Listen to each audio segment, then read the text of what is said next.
भारत के जनजातीय समुदायों के बीच शिक्षा की गहरी सांस्कृतिक जड़ें हैं।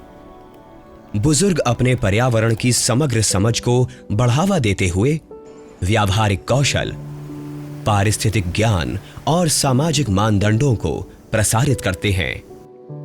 आधुनिक शिक्षा धीरे धीरे इन परंपराओं को पूरक बना रही है, युवाओं को व्यापक ज्ञान और कौशल से लैस करते हुए भाषाओं और रीति रिवाजों को संरक्षित कर रही हैं। सहयोगात्मक पहल जनजातीय विशेषज्ञता को औपचारिक स्कूली शिक्षा के साथ जोड़ती है, जिससे सतत विकास और सांस्कृतिक संरक्षण को बढ़ावा मिलता है। शिक्षा आधार है हमारे विकास का, हमारे भविष्य का। शिक्षा नए द्वार खोलती है, नए अवसर प्रदान करती है, नई क्षमताएं उभारती है। अब जनजातियों के संसाधन बढ़ाए जा रहे हैं। उनकी समस्याओं को समझते हुए स्पेशलाइज्ड शिक्षा उनके गांव तक पहुंचाई जा रही है, जिसकी वजह से अब वे उड़ने के लिए तैयार हैं। लेकिन रास्ता आसान नहीं था।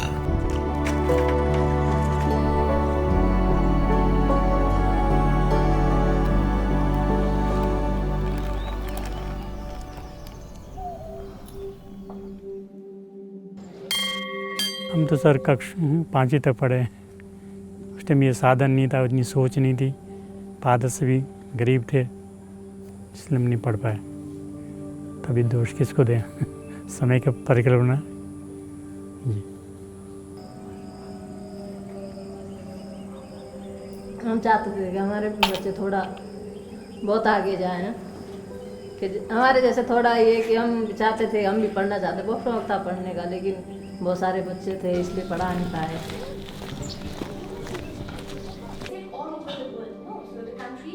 घर की सोल प्रॉब्लम थी कि आगे पढ़ा नहीं पाए सर। पैसा नहीं था, थोड़ा गरीब था। गांव की स्थिति समझकर, घर की स्थिति समझकर परिवार वालों ने सोचा कि नहीं यार, ये पढ़ेगा तो मेरा घर का काम कोई करेगा नहीं। मैं पढ़ना चाहता था, लेकिन घर की स्थिति के कारण से पढ़ नहीं पाया। सर जब शिक्षा नहीं मिली तो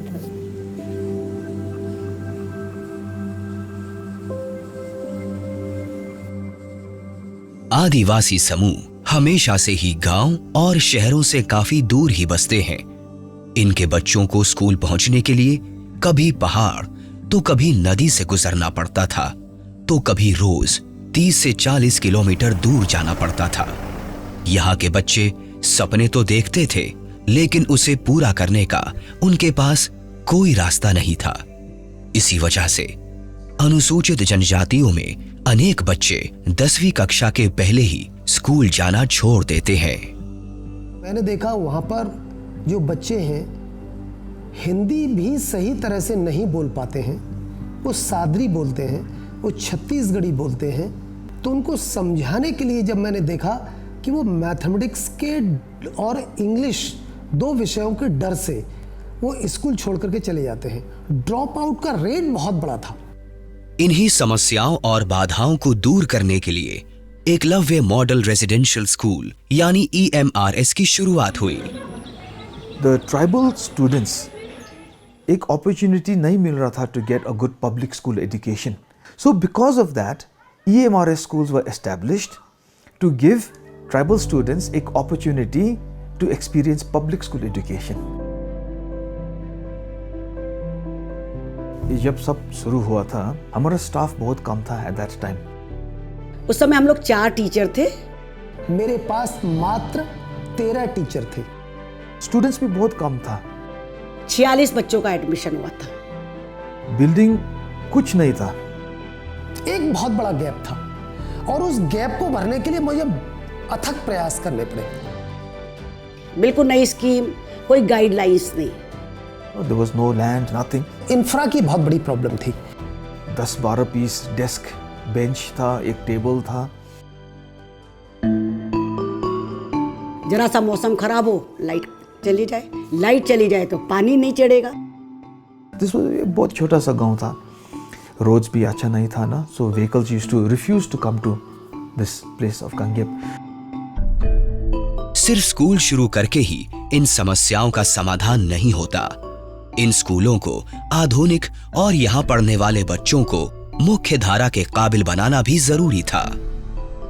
2019 में शुरू की गई केंद्रीय क्षेत्रक योजना में एकलव्य स्कूल का बजट बढ़ाया गया ताकि ये स्कूल देश के किसी भी प्राइवेट या पब्लिक स्कूल से पीछे ना रहें। हॉस्टल्स बने, डाइनिंग हॉल बना, टीचर्स रेजिडेंसेस बनने शुरू हुए। इसके अलावा computer lab, other labs and library, इन सब के लिए अलग से फंडिंग होती है। उनके इस्टेब्लिशमेंट के लिए हम लोगों ने धीरे धीरे उसको आगे बढ़ाया। 2013-14 में एकलव्य स्कूलों का कुल बजट 278.76 करोड़ था, जो कि 2023-24 तक बढ़ाकर 5,000 करोड़ कर दिया गया। वैसे ही जहां 2013-14 में हर एक बच्चे पर 42,000 रुपए खर्च किए जाते थे, वहीं अब हर एक बच्चे के लिए एकलव्य स्कूलों को 1,09,000 रुपए मिलते हैं। यही नहीं, जहां 2013-14 में तकरीबन 34,000 बच्चे इन स्कूलों में पढ़ रहे थे, वहीं अब ये संख्या 1,13,000 के पार पहुंच चुकी है। सरकार ने इस योजना के तहत 452 नए स्कूलों की घोषणा भी की है, जिसके चलते मार्च 2026 तक 740 एकलव्य स्कूल कार्यरत होंगे, जबकि 2013-14 में मात्र 119 स्कूल कार्यरत थे। But over the years, infrastructure had developed now. बच्चे लोग ने क्या मिला था? बहुत अच्छा सा classrooms, very good facilities in the hostels. Now बच्चे लोग वो experiencing a kind of a luxurious life also. क्योंकि अभी classrooms में हमारा क्या है? Everything is digital learning. बच्चों के खेलने के लिए मेरे पास पूरी आधुनिक व्यवस्थाएं हैं। मेरी क्लासेस जो चौक से लिखते थे, आपने देखे होंगे, सभी स्मार्ट क्लास हैं। अब देश के कई एकलव्य स्कूलों में स्मार्ट क्लासेस हैं। तकरीबन 29,000 करोड़ रुपए इस योजना को प्रदान किए गए हैं और इसके तहत 38,000 टीचर्स और स्टाफ नियुक्त किए जाएंगे। पुराने स्कूलों के नवीनीकरण के लिए 5 करोड़ रुपए प्रत्येक स्कूल को दिए जा रहे हैं और नए स्कूलों का कंस्ट्रक्शन बजट भी लगभग 3 गुना करते हुए इसे 12 करोड़ से लगभग 38 करोड़ किया गया है। पहाड़ी और दूरस्थ क्षेत्रों में बजट 16 करोड़ से 48 करोड़ किया गया है। लेकिन इमारतें खड़ी करने से इंसान खड़े नहीं हो जाते। अभी भी टीचर्स और सरकार के सामने कई समस्याएं थी। इन स्कूलों में आने वाले बच्चों में आत्मविश्वास की कमी थी और इनके संकोच के कारण इनकी प्रतिभाएं जानना काफी मुश्किल था। सबसे अलग थलग रहने के कारण इन्हें बाहरी दुनिया का कोई अनुभव नहीं था। गांव में रहे हैं सर, तो ज़्यादा कुछ पता नहीं था। मतलब सारी चीज़ें यहीं पे सीखी है सर हमने, हर चीज़, बोलना भी सर यहीं पे सीखा है। मेरे को तो बचपन में होता था, कोई मेरे से पूछता था नाम कि तुम्हारा नाम बता दो, मैं डर जाती थी, रो जाती थी। मेरी मम्मी तो बहुत मतलब कहती थी कि इससे कुछ मत पूछो। लेकिन यहाँ आने के बाद जब टीचर्स ने सिखाया कि नहीं तुम्हें बोलना है, गलत बोलो बट बोलो। बच्चे लोग का ड्रीम्स इतना छोटा था actually. They had no courage to think हम ये कर सकेगा, यू नो, लाइक दैट। बहुत छोटा छोटा था। अपने अंदर एक डर ही रहता था कि अगर मैं कुछ बोल दूंगा तो वो गलत हो जाएगा, फिर इसलिए कुछ नहीं बोलते थे। हर जनजाति और क्षेत्र के बच्चे अलग थे, उनकी समस्याएं अलग थी और उनकी जरूरतें भी अलग थी। तभी इनकी जरूरतों को समझते हुए और इनको अपने परिवेश के हिसाब से शिक्षा देने के लिए हर स्कूल को नई तकनीक अपनाने की और नए तरीके अपनाने की स्वतंत्रता दी गई। और हमको मालूम था that normal education system was not the answer. आधुनिक शिक्षा के साथ साथ आधुनिक टेक्नोलॉजी का यदि हम उपयोग नहीं करेंगे तो हम पिछड़ जाएंगे। Music, culture activities, entertainment, sports, through those activities I won the hearts of the children, I won the interests of the children ना। हमने अपने बच्चों में मैथमेटिक्स के प्रति, साइंस के प्रति इंटरेस्ट पैदा करने के लिए clicker technology, language lab, Microsoft team, tab on wheel, flipped classroom आदि की व्यवस्था की है। हम लोगों के पास एक दूसरा तरीका है रेमेडियल क्लासेस का। They don't have to go anywhere for coaching classes क्योंकि best coaching classes are provided here, सिर्फ हमारा स्टूडेंट्स के लिए। इनफॉर्मल काइंड ऑफ टीचिंग चलती है और बच्चों को बिल्कुल अपना जो मोस्ट कंफर्टेबल तरीका रहता है उस तरीके से पढ़ाते हैं। 1 से 1.5 घंटे की class Free of cost. And that time, exams, materials we give them, mock tests and all that also. ये बच्चे महज 10 से 11 वर्ष की आयु में ही अपना भविष्य बनाने के लिए 6ठी कक्षा से ही अपने घर और परिवार से दूर यहाँ रहकर पढ़ते हैं। घर पर शिक्षा का उचित वातावरण ना होने के कारण इन बच्चों को अपना भविष्य संवारने के लिए उचित मार्गदर्शन नहीं मिल पाता था।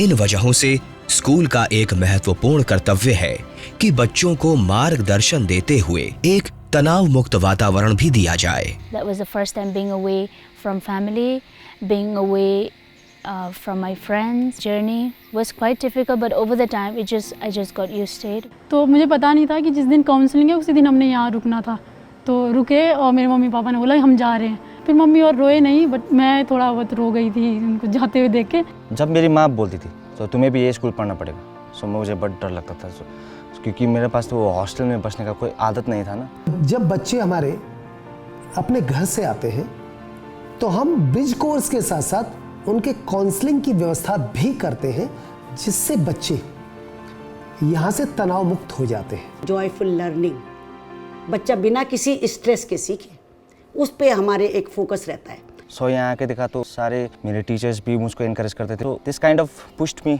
To do better in my life. Music पूरा एक पार्ट ऑफ मी है, I was sharing with them these things, तो I was able to connect with these things and connect with the students. इन बच्चों की खेल में उपलब्धियों को देखते हुए सरकार 15 स्कूलों में centre of excellence in sports और 50 स्कूलों में सेंटर ऑफ आर्चरी बनवा रही है। इन खेलों से ये बच्चे एकजुट होकर और साथ में मिलकर निरंतर प्रयास करना भी सीख रहे हैं। बॉक्सिंग में निश्चित रूप से हमारे मध्य प्रदेश में भी कोई माहौल नहीं था, लेकिन मैंने ये देखा है कि हमारे ट्राइबल बच्चे बड़े ऊर्जावान होते हैं। बॉक्सिंग के एक्सपर्ट्स को हम बुलाते हैं और करीबन 4 से 5 माह तक प्रतिदिन 1 घंटे उनकी प्रैक्टिस कराते हैं, जिसके परिणाम ये है कि देश में सर्वाधिक बॉक्सिंग में हम लोग मेडल प्राप्त कर रहे हैं। बच्चे लोग maximum of them interested in sports.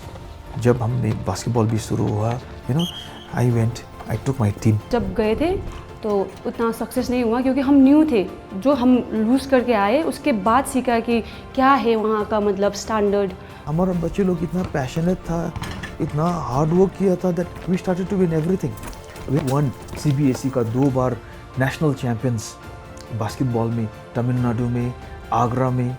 We had played in Jaipur, now we had travelled. तो यहाँ पे जो भी सीखा था हमने, लाइक कि टीम वर्क कैसे होता है, जो चीज़ कर रहे हो कि कितने डेडिकेशन से करना चाहिए, कितना हार्ड वर्क, ऐसा ही नहीं मिलता है जो भी तुम कर रहे हो। हमारा EMRS गांगेप started winning ways. Slowly बच्चे लोग का I think they started to become hopeful. खेल हम में एक जज्बा जगाता है, कभी हार ना मानने का जज्बा। इस जज्बे को बढ़ावा देने के लिए सरकार हर वर्ष नेशनल कल्चरल स्पोर्ट्स मीट कराती है। देश भर के एकलव्य स्कूलों से 2,500 से 3,000 बच्चे इस आयोजन में भाग लेते हैं। इस आयोजन में बच्चों को अपना हुनर दुनिया के सामने प्रस्तुत करने का और एक दूसरे से सीखने का महत्वपूर्ण मौका मिलता है। 2018 का जो हमारा CBSE का रिजल्ट आया, उसका रिकॉर्ड आज तक नहीं टूट पाया है। टीम एकलव्य को सैल्यूट। ये स्कूल बच्चों के लिए अब एक परिवार की तरह है। बच्चों के खाने पीने, पढ़ाई, किताबें, यूनिफॉर्म, हॉस्टल, हर जरूरत का ध्यान सरकार इसी योजना के माध्यम से रख रही है, वो भी निशुल्क। हमने इस विद्यालय को आलय में परिवर्तन किया है। आलय मीन्स बच्चा अपने को, इस स्कूल को अपना घर समझता है। The aura here, the what to say, calmness, everything, the love, friends, like family की तरह था यहाँ पर। कॉम्प्लीमेंट मोस्ट कॉमन, और जो हमको एनर्जी भरता है कि पहले अपीयरेंस में इट डजंट लुक लाइक अ सरकारी स्कूल। जो हमारे प्राइवेट स्कूल है उनके लेवल का स्कूल है सर, उनसे अच्छा ही है सर हमारा, तो हमें कोई फीस भी नहीं देनी पड़ रही, पेरेंट्स पे कोई बर्डन नहीं है sir. So the fact that the school is free in the first place itself is a blessing for all of us. हमारे यहाँ तो काफ़ी बच्चे जो पढ़ते नहीं हैं इस वजह से कि प्राइवेट में तो इतने महंगाई है, पर अगर उन्हें ऐसी फैसिलिटीज़ मिले हर जगह पे तो क्यों नहीं कोई पढ़ेगा। ये स्कूल एक अच्छे परिवार की तरह बच्चों के संपूर्ण विकास का ध्यान रखते हैं। आधुनिक शिक्षा के साथ ये भी जरूरी था कि बच्चे अपने पारंपरिक समाज और संस्कृति से जुड़े रहें और कामयाब होकर इस समाज और संस्कृति के विकास में योगदान दें। धीरे धीरे लोग अपने जड़ों से दूर होते जा रहे हैं और जो सांस्कृतिक विरासत है विशेष रूप से ट्राइबल कम्युनिटी की, ये तो जीवित रहनी चाहिए। हमने बच्चों से कहा जो चीज़ आपके डेली यूज में है उसे लाइए। आज की डेट में 250 से 300 आर्टिकल हमारे पास हैं। उनकी संस्कृति को यदि हम संरक्षण नहीं करेंगे तो यहाँ पर उनको अरुचि होगी और विद्यालय के प्रति उनका आकर्षण खत्म हो जाएगा। उनके संरक्षण और संवर्धन के लिए भी हम पूरा प्रयास कर रहे हैं। I want to go back, मतलब अपनी ट्राइबल एरिया में एजुकेशन फील्ड में काम करना चाहता हूँ। Being from a tribal society, I always wanted to better for my people in a mass. मैं लोगों के बीच में रह के उनकी परेशानी समझना चाहती हूँ और मैं अगर नेता बनी तो मैं एक ऐसे ही स्कूल खोलूंगी जिसमें मेरे गांव के बच्चे और मेरे ब्लॉक के सारे बच्चे पढ़े। और इस सब का नतीजा आज आप सबके सामने है। तो मुझे IIT रुड़की में मैथमेटिक्स एंड कंप्यूटिंग ब्रांच होती है वो मिली है। IIT धनबाद है सर। अभी मैं PhD की प्रिपरेशन कर रही हूँ। MBBS doctor, currently working in a private hospital in Gangtok, East Sikkim. मुझे बताते हुए बड़ा प्राउड फील हो रहा है कि हम लोग 2019 में जब अचानक से हमें एक इनविटेशन लेटर मिला कि म्यूजिक ग्रुप की टीम को राष्ट्रपति भवन में एक विशेष परफॉर्मेंस के लिए इनवाइट किया गया। फरवरी 2023 में भारत की ऑनरेबल प्रेसिडेंट श्रीमती द्रौपदी मुर्मू ने एकलव्य स्कूल के बच्चों को राष्ट्रपति भवन में आमंत्रित किया।